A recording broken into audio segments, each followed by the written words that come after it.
recent work with Ale and Aditya. So Varun, take it away. We have a 30-minute slot. Thanks, Marek.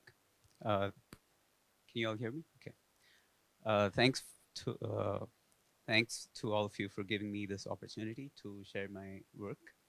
So this is work I did with Alessandro, who works at CQT NUS and has recently founded a consulting and research firm Invariant. So we did this work when Aditya was also with Invariant. Currently, Adi is a PhD student in Elham Kashefi's group in Edinburgh. I work at the Institute of High Performance Computing, IHPC, in A-Star. So a lot of people have asked me what A-Star does. So I'd like to briefly tell you about IHPC. So it's a fairly young institution, and it has hundreds of researchers who collaborate both with universities and government agencies and industry.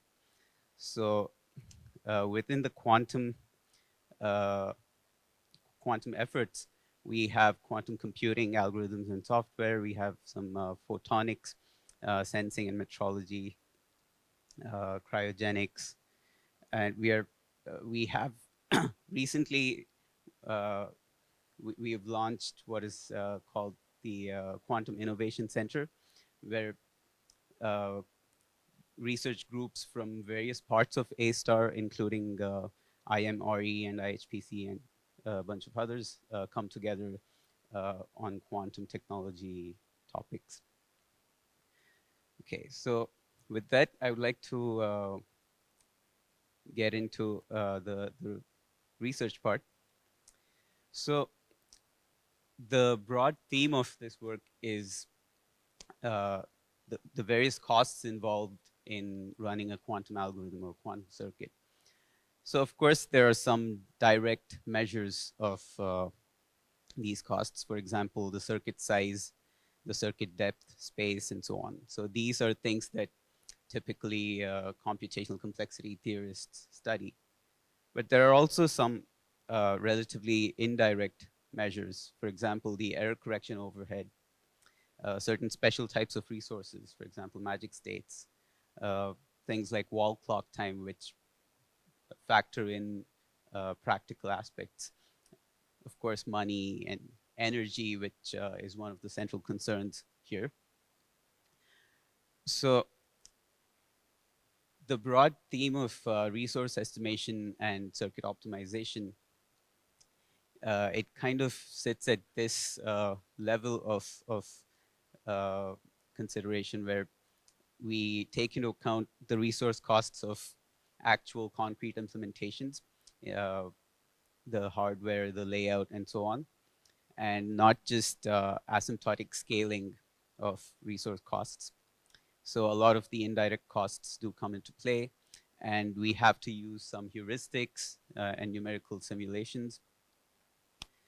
And the allied area of circuit optimization involves fine-tuning concrete aspects of the circuits. And usually, not always, but usually we have constant factor improvements. But sometimes you do, like occasionally you have scaling improvements. For example, there was Joe Fitzsimmons presented the nice quadratic speed up in certain for loop implementations. So you can think of this type of work as an engineering level of optimization rather than a computer science level. So some example works in this spirit are a lot of recent work from Craig Gidney, also Daniel Litinsky from PsiQuantum. Yeah. So the kind of strategies that we use in making improvements, for example, we target some common subroutines that are ubiquitous in quantum algorithms. So for example, arithmetic circuits, state preparation, phase estimation, memory, and so on. We try to build on existing work and on concrete implementations. And in terms of this nice depiction of the grand QIE initiative, I would say that we lie somewhere overlapping with these three themes of algorithms, compilers, and architecture. Our first contribution is related to a technique called measurement-based uncomputation.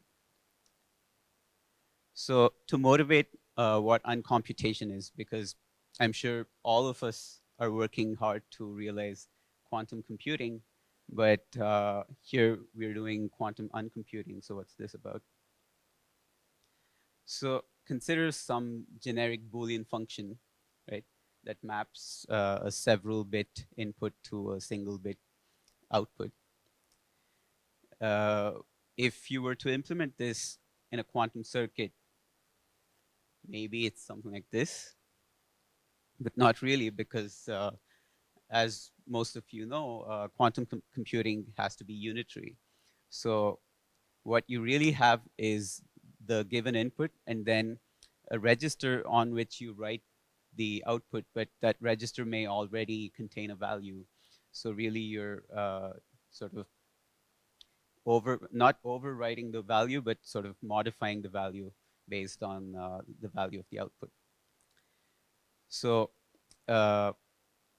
if you think of an instance of such a circuit that occurs as part of a larger circuit, right?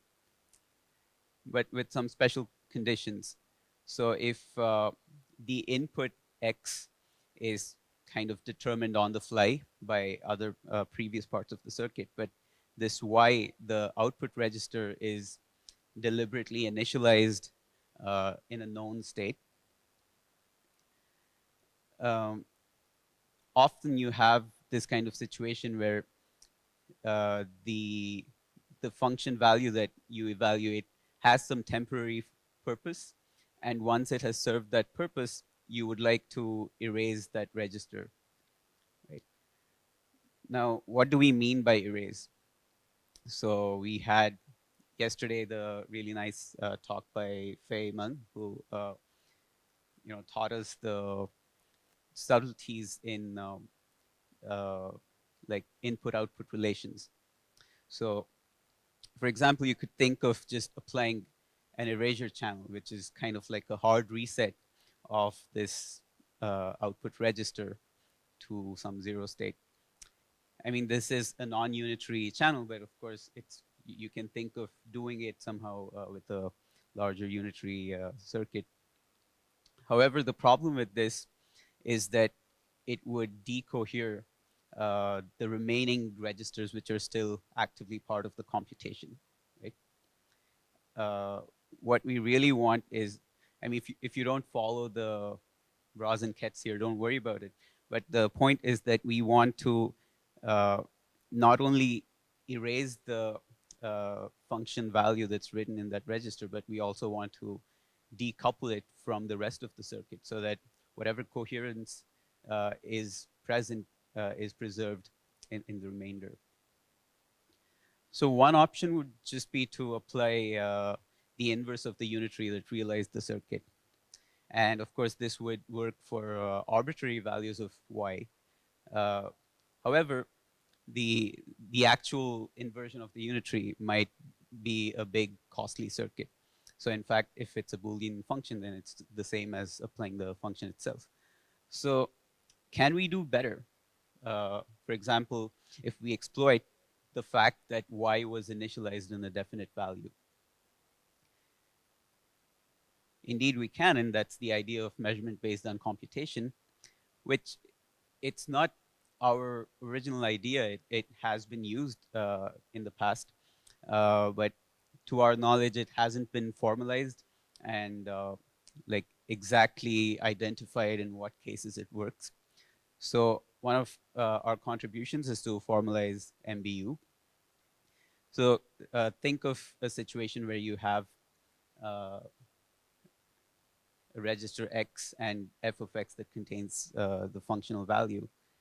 So first, we do a Hadamard on the function register, and then we measure in the computational basis. And then conditioned on the outcome of the measurement, we either do or don't do this box, which means that, so it's conditioned on the value one, outcome one of the measurement, right? So the entire blue part here is skipped if the outcome of the measurement is 0, that is with probability 1/2.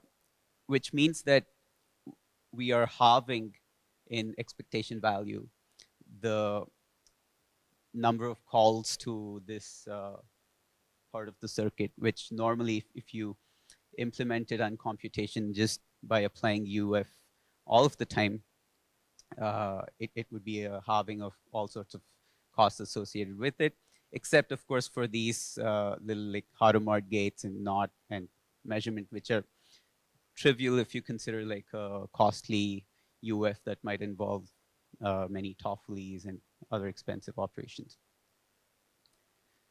As an application, we applied MBU to reduce the TOEFL count and the TOEFL depth by about 10% on each application of modular addition and controlled modular addition circuits, which are circuits that appear in algorithms like Shor's algorithm, or I mean, you could implement Shor's algorithm using modular addition subroutines. As a second contribution, we we present a method called deferred table unlookup, and in order to set the background for this, so what is a table unlookup? It's essentially again uncomputation, but the value that you're uncomputing is something that was looked up from a pre-computed table. So Craig Gidney in this work already improved lookup over the unlookup over a naive implementation by using a unary representation of an address and some tricks, which we don't have to go into in detail. But the thing to note here is that this is one of the cases where there is an actual scaling advantage. So the cost of a table lookup typically scales linearly in the number of entries in the table in TOEFL count.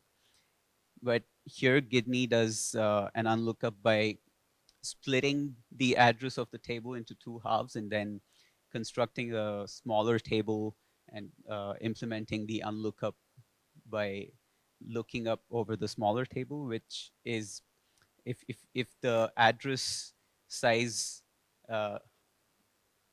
halves, that means it's a quadratic scaling improvement in the size of the table.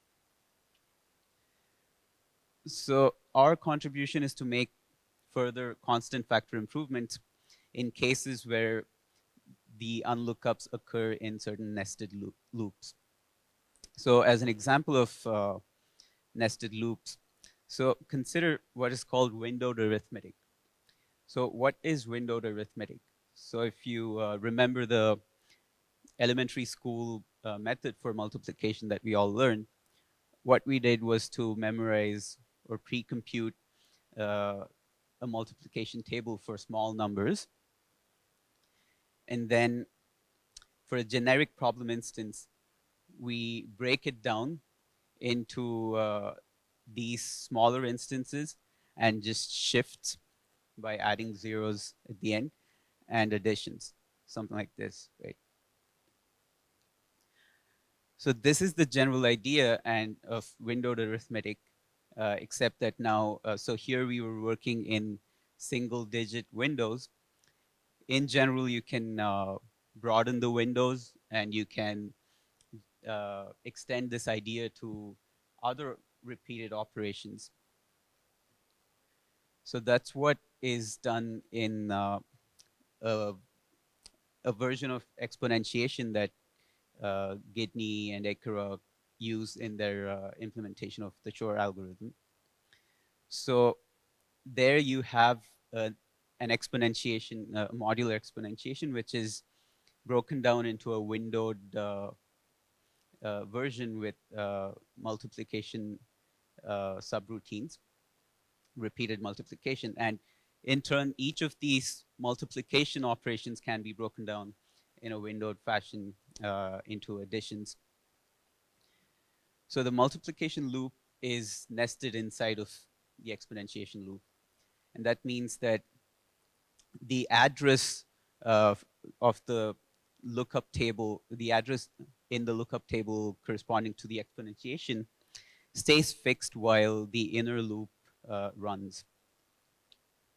So this means that certain lookup operations that occur in the Gidney version of improved unlookup can be clubbed together into one single lookup at the end of the inner loop. So just as a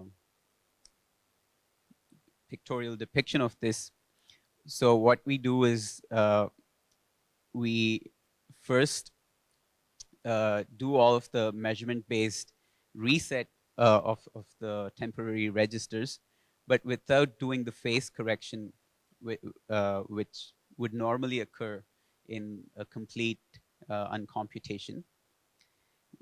We defer the phase correction until the end of the inner loop, at which point we apply the phase fix-up, which is now a table containing larger individual cells, but it's the size of the address of the table is the same as before. So we are avoiding a lot of repeated table lookups, which leads to a factor of 2 improvement in the Toffoli count and Toffoli depth. So we applied this to some of the heuristic estimates for the number of Toffoli gates, considering error correction and various other things, and we find some modest improvements. So although the improvements for example, large instances of RSA factoring can be several thousands of Toffoli gates. In terms of percentage, it's not much. So this is just early days, and we hope to use similar ideas to make more gains in the future. Okay, in summary, we formalized the technique of measurement-based uncomputation. We applied this technique to improve the Toffoli count and depth of arithmetic circuits. We presented a new way of performing unlookup using what we call a deferred phase correction or deferred unlookup. And this leads to some modest improvements over the state of the art in implementations of Shor's algorithm. So in the future, we would like to keep working on finding other points of attack at some frequently used subroutines in quantum algorithms, and apply the ideas of resource estimation and circuit improvements for other important algorithms. Going forward, it would also be great to consider platform-specific, methods that take into account the hardware and other details. And of course, to estimate the energy costs of running quantum algorithms. We are also working on finding algorithms for other applications that haven't been considered before. With that, I would like to thank all of the organizers. I'm sure the names here are not exhaustive, Really grateful for yeah, everything here. Thank you.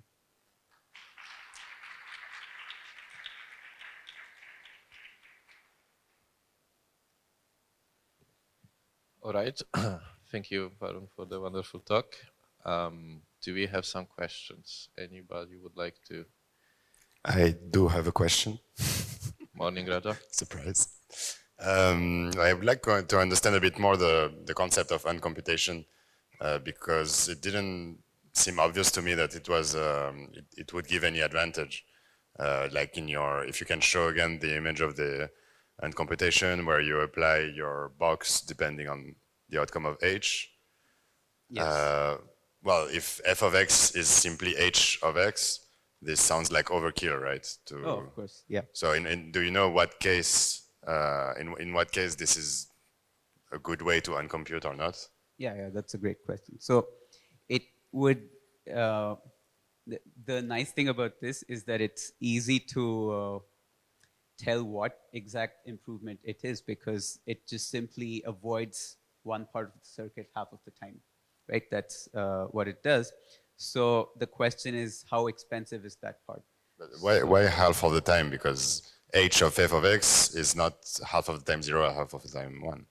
That's the beauty of it, that this is not concerning generic instances of inverting f, but instances where the function was evaluated on an output that was initialized in a definite state. So this does occur in a lot of, like, if you're implementing modular addition, for example, you have one, like the output register, which is just temporarily written something on. And so it's something that you initialize in a 0 state. So you're not really implementing the general F inverse, which of course would cost as much as it always does. But you're only implementing something that works for one definite value of y. And that's why there is an improvement. Okay, thanks. So Varun, sometimes in Boolean functions, people use that the function is balanced. So that do you use it here as well? No, we don't have to use that because no matter what kind of structure the function has, the actual value, it's just one particular y value, and essentially when you Hadamard this, each term in the superposition is going to split into an even 0 and 1. So it always becomes a 1/2. The only thing is that if you have a function whose output is several bits, this 1/2 factor applies on each bit. So the gains kind of get smaller and smaller, right? It's powers of 1/2.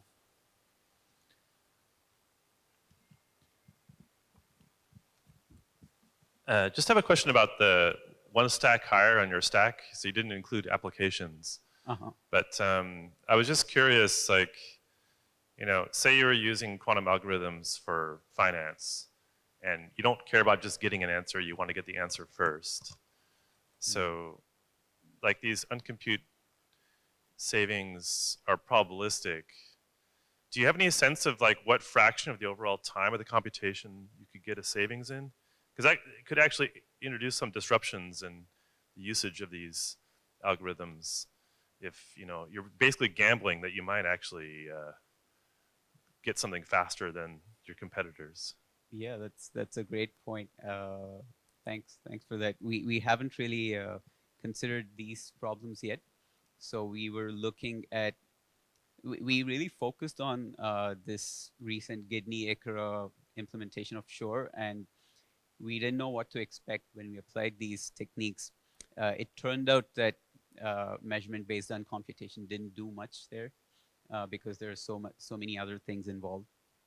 But we are actively looking out for other applications where these have a stronger presence, so that the gains in uncomputation translate to bigger gains overall in the algorithm.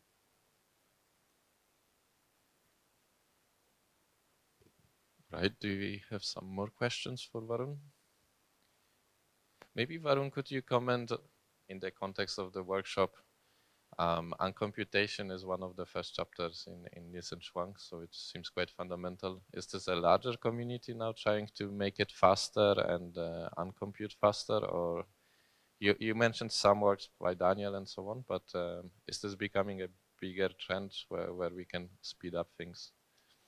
Maybe it hasn't become some kind of buzzword or like paradigm as such, but I wouldn't be surprised if a lot of techniques that, for example, Horizon uses in their compiler uh, are versions of this. So I think it's just that we have formalized this in a way that may not have occurred before in the literature. You find a lot of instances in Craig Gedney's work, for example. All right, we would have time for one more question. Otherwise, we will thank Varun. Oh, okay, great. So this is maybe a question because I didn't drink enough coffee yet this morning, so I apologize. But I didn't catch maybe, I mean, the example you gave was reducing the Toffoli count in a circuit, but is that just because you're making the whole circuit shorter, or is it a specific thing that it's particularly good at removing Toffoli gates? I mean, because sometimes maybe in some hardware you might have another kind of gate that's extremely expensive, difficult to implement, and so you might want to optimize on minimizing that one rather than a Toffoli, and maybe this is better or maybe this is worse. I guess that's what I'd like to know. Yeah, thanks. So I guess in many existing, like the most commonly used surface codes, Toffelis do end up being like way more expensive than other gates, and for that reason, a lot of people consider them almost as like a de facto cost unit. That is not to say that, yeah, that this would apply. This would be the most important thing in all situations. So that is certainly something to consider. Like if you, depending on the context, there might be a different element that is more resourceful or more expensive, and it would make sense to try to optimize for that. And this,